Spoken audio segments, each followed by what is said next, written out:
audience, and we're back with another episode of Let's Talk About It. I'm here with my babies here, my girls. I got Tammy, Mony, and Sandra here. Atia is still out. She's not feeling well, so we're going to keep her in prayer. Yeah. But right now, ladies and gentlemen, we have a great topic for you today. And the topic is, can you take what you dish out?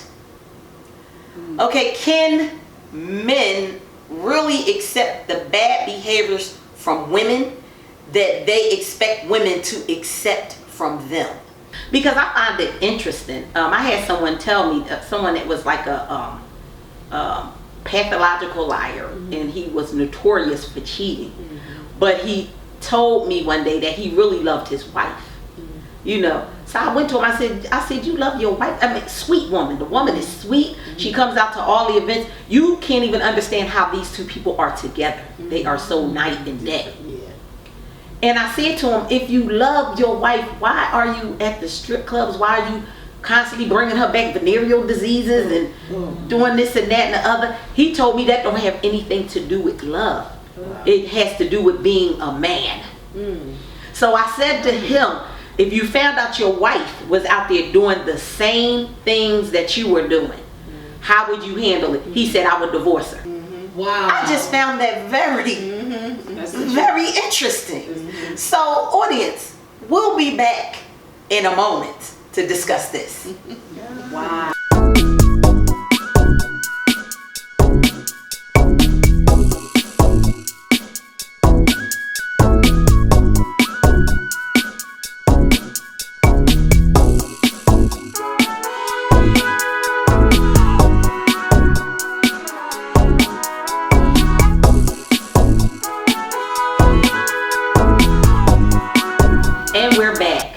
Okay, ladies, so tell me, do you think that men can handle the same bad behaviors from women that they expect women to handle from them? Tammy, you're over there laughing. What's going on? Because that's hilarious. Absolutely not. No, they cannot. They can't. And why not? Why because not? Men that cheat like that, so let's say cheating, men that cheat and they have their woman at home, that's their property at home. She's there. That's their safe zone. And when they go out and they doing all that stuff, yeah, they spending money and they spending it, sharing their body and things of that nature. But it's something about that woman that's sitting at home waiting. That's safety, like mom. Right. Now, when we do things to them, they've been violated. Right. Absolutely. Someone's done been kissing on my woman. Somebody done touched you when the spots I touched. They're violated. Not thinking about when they gave themselves to someone else, how we feel violated. How did you? How exactly? Yeah. That it hurts us. Yes. It's their pride. It's their pride. It's their pride. To run up off of that, no, they cannot. And speaking from a personal experience, I dated a serial cheater. So I said, I'm going to give him a dose of his own medicine. Now, I never cheated on him, but he went through my phone. I guess my actions changed. So he decided to go through my phone. So someone had a foot fetish. So I sent them a picture of my foot. I mean, this man laid in the bed and cuddled himself for a week. Didn't want to speak to me or nothing because I sent my foot to another man. But he was a serial cheater. So he's giving his whole body to somebody, doing all kinds of things with women, and he got upset because you sent the foot out. So no, they cannot. He was sick. He was sick for a week. And I'm like, what is that about? Absolutely. Don't they think we have the same feelings that they feel? Yeah. You know what I mean? We bury our children. Yes. We put up with so much of who they are because we love them. So this is why we can tolerate, maybe I want to say, infidelity once or twice. Because all of us have dealt with a cheating man. Yes. And sometimes we like to still give them the benefit of the doubt. Like, okay, they messed up once. Do I just throw the relationship in because one mistake? But if you know a serial cheater and the man is not going to change, I mean, you know, what do you do with that? Do you even want to give them a chance? But here it is, you slip up, you've been out cheating a whole relationship. I'm tired of you cheating because evidently you're not giving me what I need. You're not giving me, you're not nurturing me, you're not loving on me. And whatever love you have is not even specific for me because you're giving it away to everybody else. So am I even special? Yes. Right. So you where understand does all the that? special come in? And I wish you could zoom in on me on this one because if out here today, if I know what I know now, ladies, if you are dating someone who cheats, run. Because he's not going to change. Because if you accept it the first time, he's going to continue to do it again. Because, oh, she took me back, so I'm going to do it again. Not realizing the hurt and the trauma that they're causing you, they're going to continue to cheat. No matter how long y'all in that relationship together, how long you say, I'm sorry, it's going to continue. Run. And it's never like a blessing.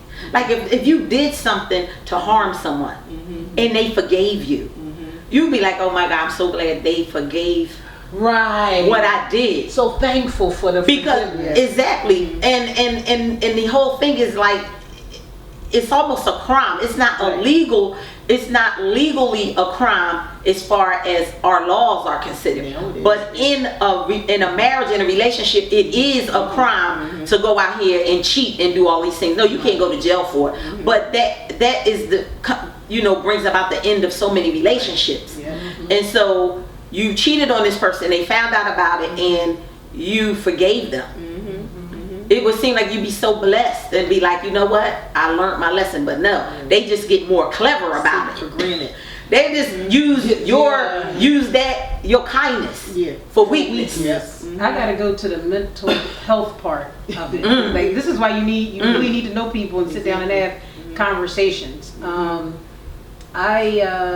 eldest, her father, there were conversations I should have had 19 years ago when I met him that I had recently, like 2-3 years ago. Like, I should have asked you about, not only your mom and dad, but their parents, you know what I mean? Like, for instance, someone was abandoned. You know what I mean? You have those mommy abandoned issues or whatever. So is it the fact that you like cheating, or is it the fact that you just like self-sabotage? You're going to keep doing this over and over again to be like, okay, is this the time you want to abandon me? Like my parents did, but that's not the thought that they have. But that's really their actions. Like, how much are you going to take before you leave me too? You gotta really know. But how much are you going to keep giving somebody? That's true too. Because you're trying to push me away. But women, we tend to give a whole lot more. I had a guy, he pretty much, he said, if I'm with my girl or whatever and she cheat on me, I'm out. But if I cheat on her and she take me back, I'm gonna go back. They count on women taking them back. Are you serious? They count on women taking them back. It's something about women that will just accept it, and it's something about men that feel like they have to keep going. Like it used to be back in the day, you get a white girl as a man, you get a white girl that's a notch on the belt. Now I think it's just get anybody. Girl, boy, man, them, they, all of them. It's like just get anybody. It's like the world and turned into this big freak city. Okay, ladies and gentlemen, tell us what you think. Hit us up and let us know. What would you say to all of this? Do men have the same ability to accept the behavior from women that they expected women to accept from them? Okay, we'll be waiting to hear from you. Tammy, who is our spotlight artist for today? I can't wait to find out. Well, thanks for asking, Bethel. Hey fam, it's your girl Tam, and today I have for you Wagon Grooming Services. It was the best thing for me since sliced bread. You hear? When I tell you they will come to your house and groom your pets, the van is awesome. It's like a whole spa inside. My dog was never so happy. Never so happy. They do everything. Dogs and cats, and I'm not sure what other animals, but dogs and cats for sure.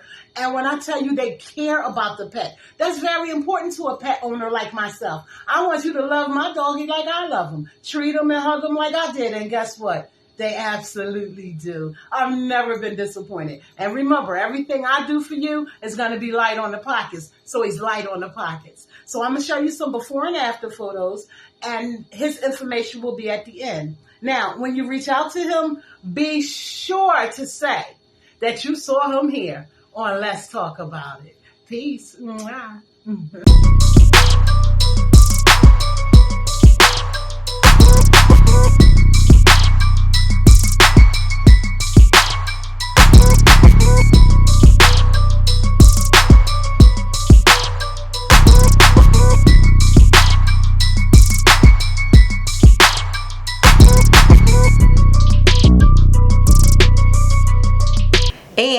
Okay, ladies and gentlemen, up next is Mony with Mony's Health Tips. Hey loves, let's get into it. We're going to talk about coconut water. Coconut water is a staple in many tropical regions of the world. 8 ounces of coconut water contains only 45 to 60 calories, along with natural electrolytes such as sodium, manganese, and potassium.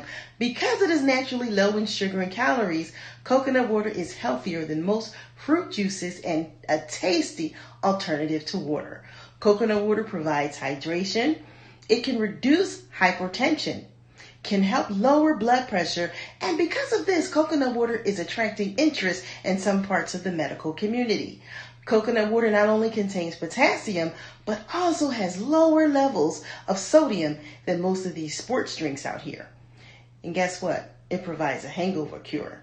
Hangovers occur because alcohol dehydrates the body. When combined with lack of water during sleep, many people awake after a night of drinking with headaches, nausea, and cognitive impairment. Coconut water provides precisely what the body needs in these cases. It replenishes electrolytes. It lacks the sugar and additives of sports drinks. And the antioxidants in coconut water may also reduce the oxidative stress that the body experiences after drinking. My favorite, it aids in weight reduction. Coconut water is so low in calories, more so than your regular fruit juices and high calorie sodas. So with coconut water, it's about 45 and 60 calories a cup. Soda, 12 ounces, can be up to 180 calories plus. And it also aids in your stomach acid refluxes because coconut water helps balance this. It has a higher alkaline than your stomach acid. It can help reduce acidity in the stomach and prevent the pain that comes along with acid reflux. And coconut water also balances your blood sugar. Now, some promising studies in diabetic animals have suggested that coconut water may be effective in many controlling diabetes. One study in rats showed that blood sugars and hemoglobin A1C levels were lower in those who drank coconut water than those who did not. Coconut water is also a good source of magnesium, which can increase insulin sensitivity, lowering blood sugar levels in type 2 diabetics. And it also serves as a natural diuretic. Proper urine production is essential to good health because it is one of the body's natural ways to eliminate toxins and excess nutrients. Potassium plays a vital role in the health of the urinary system, including the kidneys, and coconut water is rich in this mineral. The drink's antibacterial properties can also benefit these body systems, potentially improving kidney and bladder function. Now, I am not a licensed healthcare provider, guys, but this is information based on research. And if you feel you have any questions, and you should just talk to your healthcare provider. Again, this is Mony with your health tip for today. And if you haven't done so, go ahead, get you some coconut water, and I'll see you guys next time. And coming at us is Sandra with Ask Miss Sandra. Hello all. How are you? Thanks for tuning in to another segment of Ask Miss Sandra. Wow, look at this.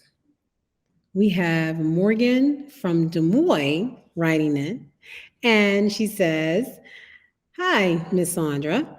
My husband and I have been married for 5 years now, and though I love him dearly, he never wants to spend time with my family, but we always spend time with his family. I can't stand them, but I do this because I want to keep the peace. How can I tell him? How can I let him know that I don't like spending time with his family?" Okay, Morgan, just how you said it to me, right? It's funny how we can say things, in a group of people that we can't seem to say in front of one person. Sometimes it's difficult because of the feelings, right?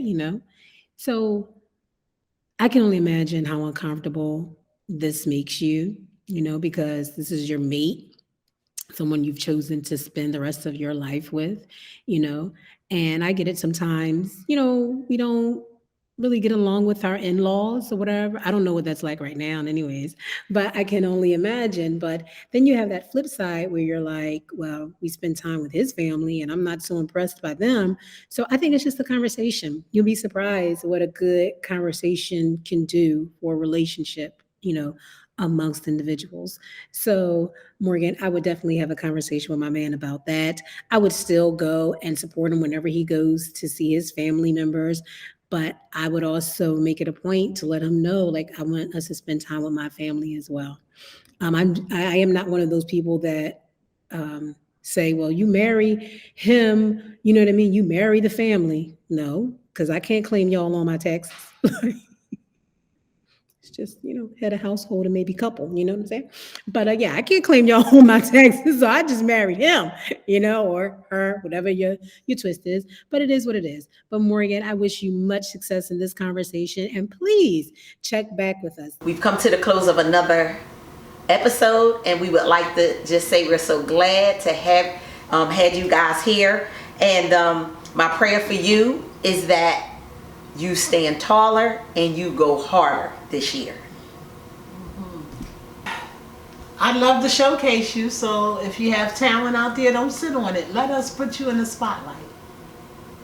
If you have something on your mind, this is the place, this is the platform. Get it off your chest. Get it out of your mind. And thanks for joining us. If you want to find us, our name is our address.